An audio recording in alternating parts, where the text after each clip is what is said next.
Hello, and welcome to training with our inner child. And this is a new exercise that you have not heard or read or seen, as far as I'm concerned, anywhere on the planet, because it came to me in a meditation several years ago. And it was so powerful, and I've shared it with so many.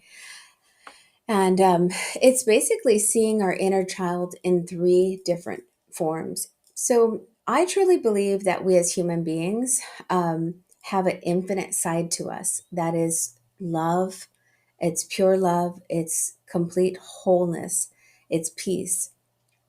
And that is kind of, I like to help people imagine that center of self as the infinite self that is filled with love and peace and wholeness, where all of their needs are met. From that wise, sage, parent, provider, protector energy, we have it's like a spiritual identity, like that's that person within us. Um, there that is the person that we truly are. We are love. We're inseparable from it. It's who we are. It's our breath. And often times we don't realize that we are love. We don't have to seek it outside of us. It's within us. Okay, and when we're in touch with it within us, it's so much easier to connect with others on the outside. Okay. So in this exercise, I'm going to have you imagine you are driving a car, a beautiful car. And I like to imagine, I don't know what car my car is, but it's got a nice kind of suede feel, kind of, I don't know, soft feeling to the steering wheel. And I'm driving on this beautiful two-lane, kind of woodsy, straight, warm weather highway, very large, street, and there's no other cars. And in the back seat, there are three kids, three kids. And the first kid behind me while I'm driving is my physical body. Okay, so we are on this planet as a human being, and there are three main categories that make us this human experience. Um, Physical self. Okay, we have a physical reality. We have a physical body. Emotional self. We have relationships or a craving for relationships or relationship uh, cravings to distance to relationships, but it's relationships with others, emotions. And then we have the task oriented, the doer, the brain, we'll say, the mind task oriented one. Okay, these are three major human aspects. Okay, body, emotion, task oriented self. Okay, doer. Okay, so now that we've seen that there's three different kids in the back seat and they are not who we are. We are not the body. The body sheds, the cells shed every 6, 7 years or something, and we're just totally new cells, right? So we're not the body. We are not the emotions. Our emotions can go from happy to sad to all these different things, and it's not our essence. It's not who we are. It is what we're experiencing, right? And then we have the task oriented one. And as much as we can accomplish, as much money as we can accomplish, as much books or helping others or certifications or letters behind our name or whatever the things a task oriented one wants to accomplish. Cleaning the house, that's a big one for me. I just love that. So immediately rewarding for me. Um, so that's a task oriented one. That's also not who we are. What we do is not who we are. Okay. Who we are is a being. So, in this exercise, I'm going to help you separate and take care of the different aspects of being a human being here on this planet in these kind of ways, establishing what's called lifetime, establishing a relationship that feels hopefully good and better and incredibly better after working with me. Okay, so imagine you're driving in a car. Now, I like to get relaxed, and you'll see a training video in a group session soon where I kind of explain this as well. But this one is just for you.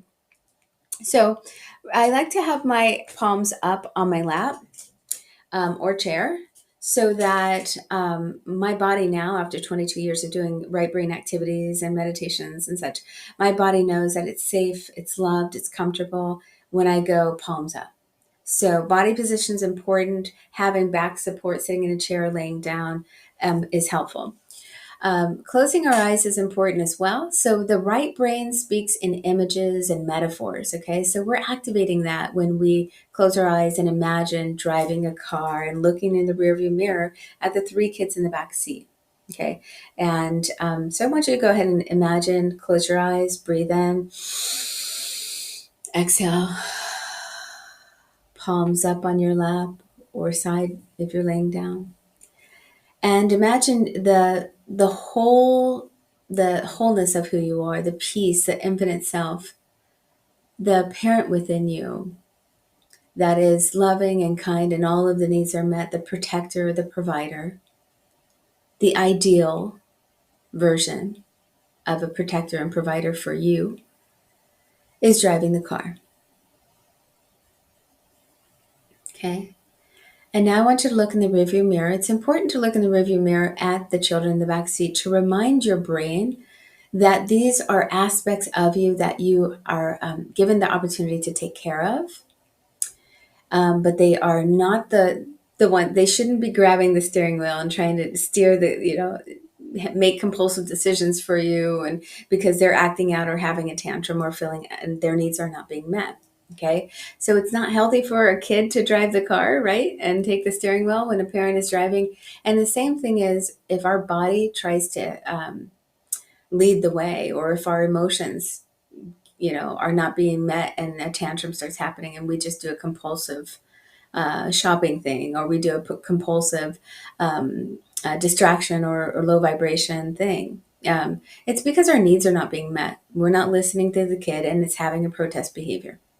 It needs something, it's filling a void, it's in survival mode, it wants our help, that child, okay? And there are loving ways to helping that child, and I'll show you how. Okay, so now I want you to see the kids in the back seat. They're squirming, they're maybe upset, maybe they're happy and content. Let's see. So we're going to give each of them about 60 seconds to just share, or less if they don't need as much time. As every parent, a good parent would do, as your good parent within you would do for your inner child, you would give it time to say what it's feeling. Like without trying to save it, without getting a sugar coated version of it, like really give them space, give the body space now to hear what it's saying, good and bad, right? So I'm really thankful that I got good sleep last night. Hear what your body is trying to tell you now.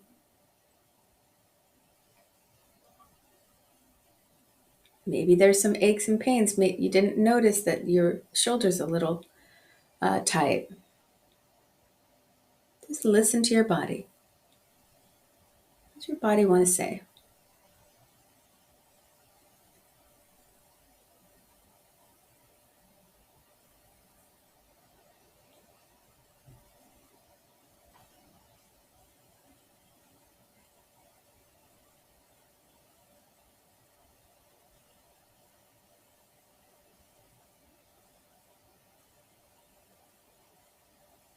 Okay.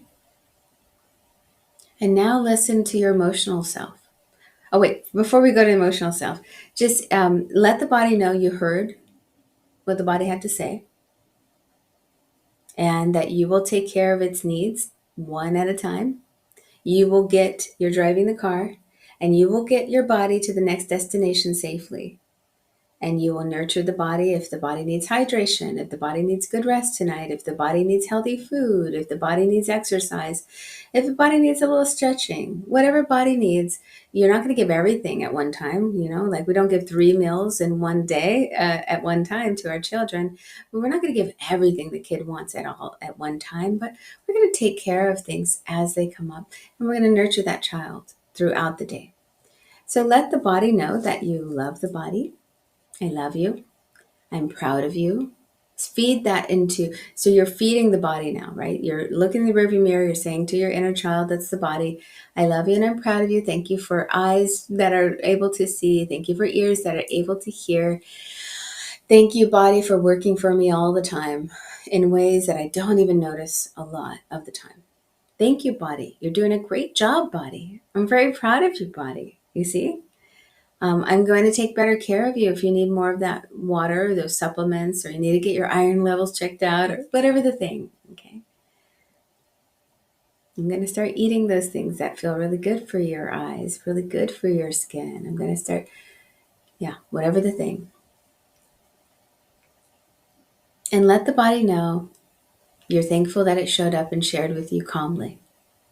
It didn't try taking the steering wheel. It didn't have to show up and protest behavior. Just like it needed to be heard, seen, loved, and nurtured. Okay, structure and unconditional love. Second, now we're going to go to the middle child. That kid is squirming, maybe crying, maybe angry, maybe upset, maybe resentful, maybe holding on to something someone said. I want you to feel the emotions of the inner child.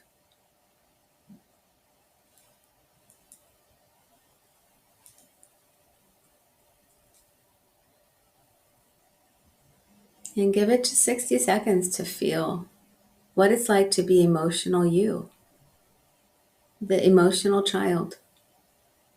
And as the infinite, loving provider, that beautiful, peaceful place that's driving, just look in the rearview mirror and let the emotions feel. It is not who you are, it's who you get to take care of. It's a wonderful part of being human, is feeling your emotions. Feel them now. Every one of them are gifts. And they're telling you what you care about and the things that you need. A little bit of anxiousness gets us out of bed in the morning to do the things.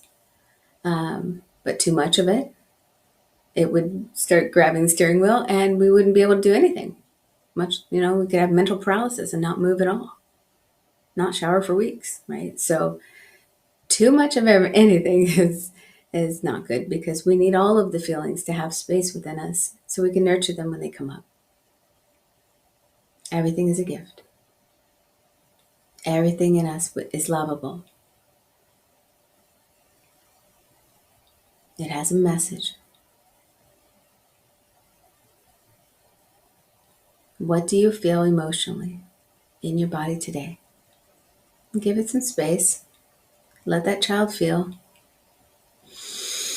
And I like to write it down at this point. If I were, or as soon as you come out of the closed eye experience, feel those feelings or write them with your eyes closed.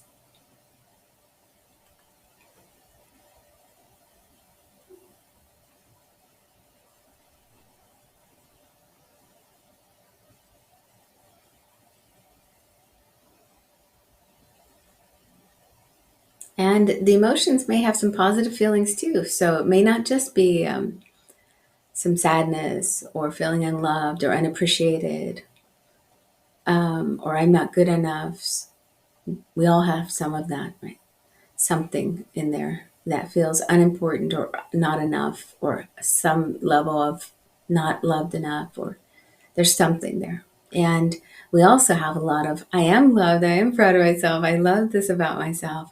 Um, I'm joyous about that beautiful hummingbird that came to the window today. Like, there's lots of emotions that are really good as well. I love that I saw a frog under my meditation pillow yesterday, day before yesterday. Ah, yeah, joy. I love that. I love to love. I love to have community. Feel all the feelings the emotional self wants to share with you.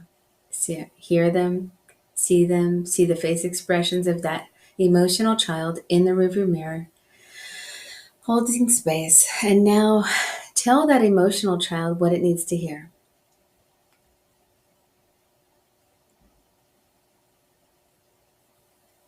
In your mind's eye, go ahead, continue. As a protector, provider, what does your emotional self need to hear?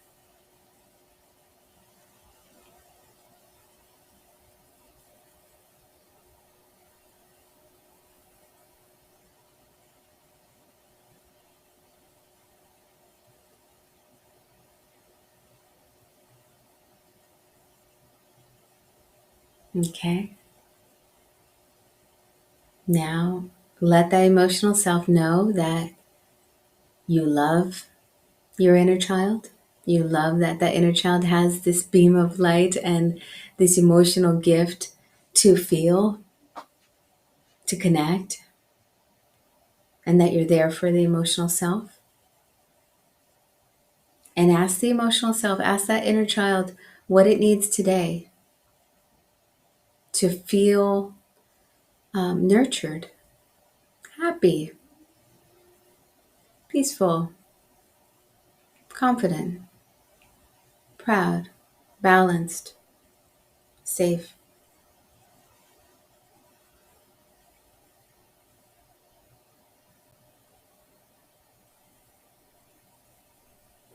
For me, it's putting my feet flat on the sand or on soil. That's one of the ways my emotions just and my body just love to be nurtured.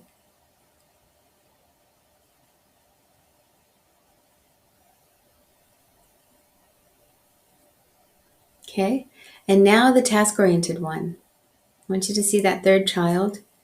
And oftentimes, like when we have children or if we were a part of a sibling group, oftentimes the eldest in the family is, you know, helping out more, helping the younger siblings.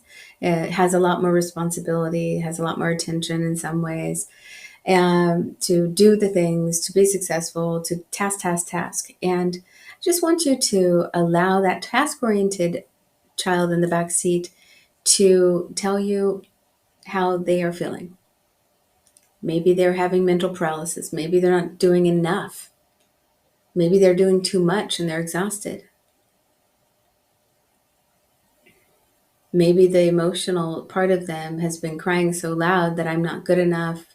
I'm not going to kick this addiction. I miss my kids. Maybe the emotional self has been crying so loud next to the task oriented one sitting in the back seat that the task oriented one can't even think. So maybe the task oriented kid is saying something like, I can't even think because this one keeps crying in my ear. I can't even do anything. I can't even go clean that thing. I can't even go call that person. I can't even go do that journal thing because this one is just, it's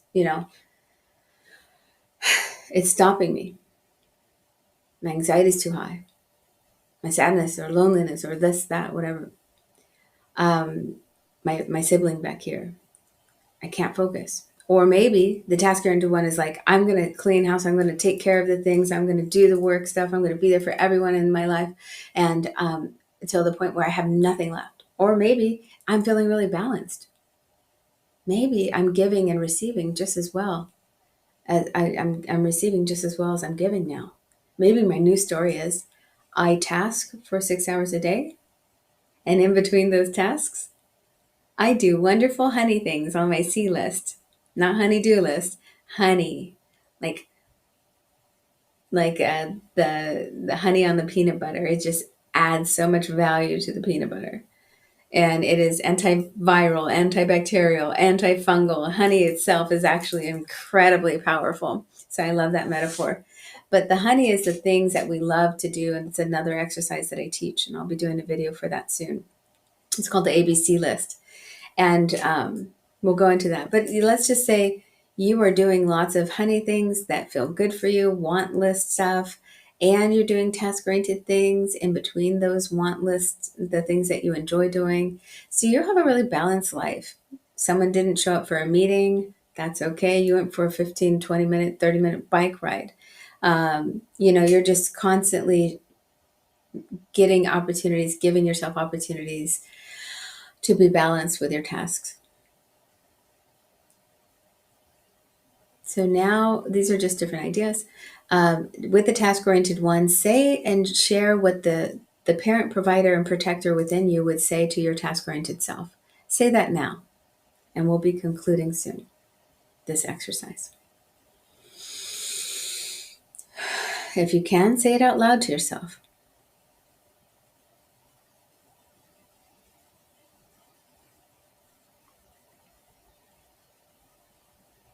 It's okay that I didn't do this. It's a great thing that I'm going to do that.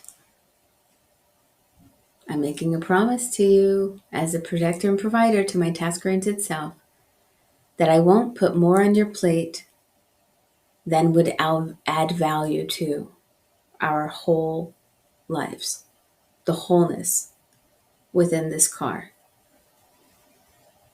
the wholeness of being human. And I also won't give you so little that you don't grow. I won't, I'll